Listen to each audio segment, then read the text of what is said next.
The American dream used to have a predictable finish line. You worked for 40 years, paid into a system you trusted, and eventually transitioned into a period of well-deserved rest, funded by a stable pension and a reliable safety net. But for those currently standing on the threshold of retirement, or those already there, that finish line has been moved. It hasn't just been moved further away, the very ground beneath it has become unstable. We are witnessing a fundamental shift in the American economic landscape, one where the greatest threat to your financial survival isn't the stock market or inflation alone, but the staggering, unpredictable cost of staying alive. This is the silent crisis of healthcare, a force that is currently rewriting retirement plans across the nation and forcing the middle class into a defensive crouch. As we navigate the complexities of this transition, understanding the structural shifts in our economy is more vital than ever. If you value deep dive analysis into the forces shaping your financial future, I invite you to subscribe to this channel and join a community of informed individuals preparing for what comes next. The numbers are no longer just statistics, they are existential threats. We have reached a point where a 65-year-old couple retiring today can expect to spend over $300,000 on medical expenses throughout their retirement, and that figure does not even account for long-term care. This reality creates a profound psychological and financial weight. For the generation that was told to save 10% and trust in the 401k, the realization that a single health event could liquidate decades of discipline is a bitter pill to swallow. We see a middle class that has done everything right, only to find that the rules of the game changed in the final quarter. The pressure is compounding. Inflation has eroded the purchasing power of fixed incomes, and while the cost of consumer goods fluctuates, the cost of medical services and insurance premiums has followed a relentless upward trajectory that ignores the standard consumer price index. To understand why this is happening, we must look beyond the surface of rising prices. The American healthcare system has become an intricate web of misaligned incentives. We have moved toward a model where the patient is no longer the customer, but the revenue stream for massive consolidated entities. Hospital systems, pharmaceutical giants, and insurance providers have formed a vertical integration that prioritizes margin over the financial health of the aging population. This structural revelation is what most people ignore until it is too late. The system is not designed to be affordable, it is designed to be efficient at capturing value. For the individual, this means that even with Medicare, the out-of-pocket exposure remains vast. Medigap policies and Medicare Advantage plans, once seen as the solution, are increasingly becoming a maze of rising deductibles and narrowing networks. It is a slow-motion tightening of the vice on the American retiree. The implications for the average household are staggering.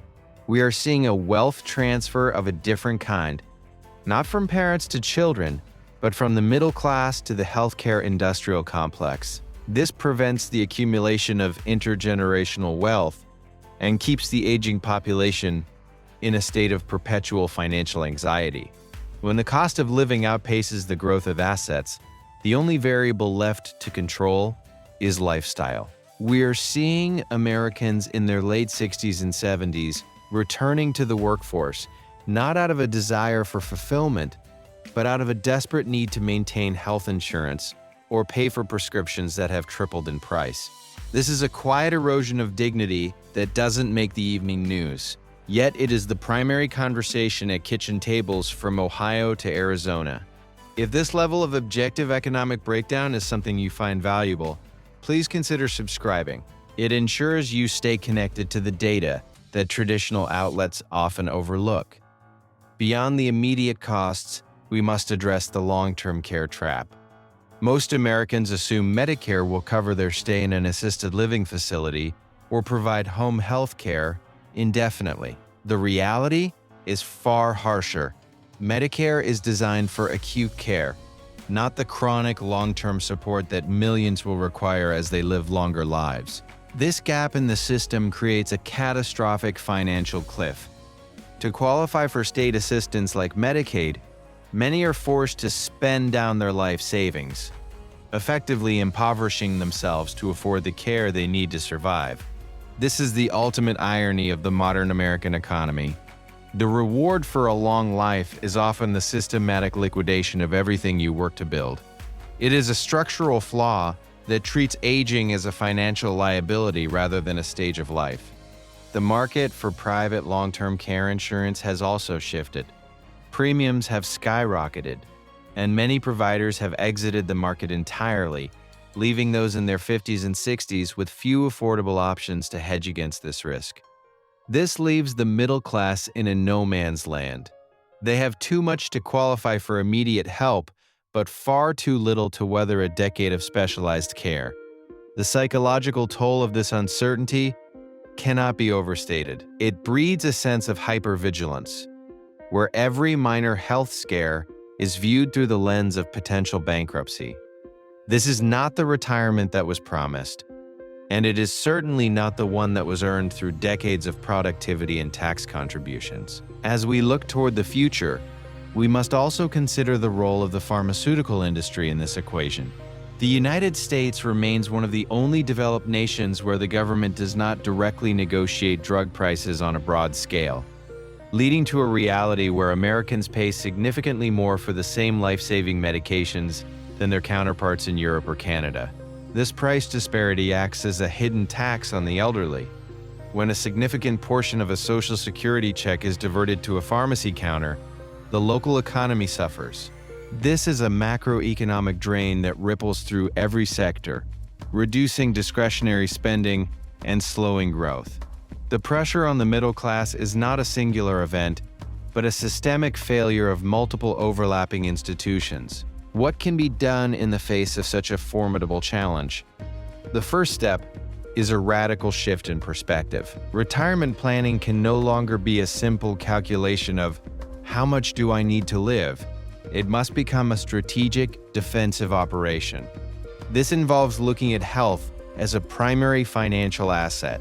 It requires a deep dive into the nuances of health savings accounts, the timing of Social Security benefits to maximize survivor protections, and a sobering look at the reality of home equity. For many, the family home, once the symbol of stability, is being reimagined as a potential liquid asset to fund future care. These are difficult, often painful conversations, but they are necessary to navigate a decade that promises more volatility than the last. We are entering an era of the Great Renegotiation.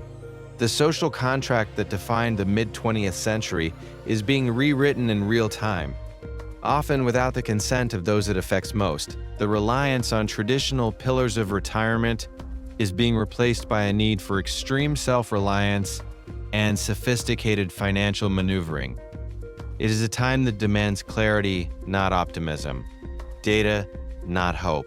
We must acknowledge that the rising cost of healthcare is not a temporary spike, but a permanent feature of our current economic model.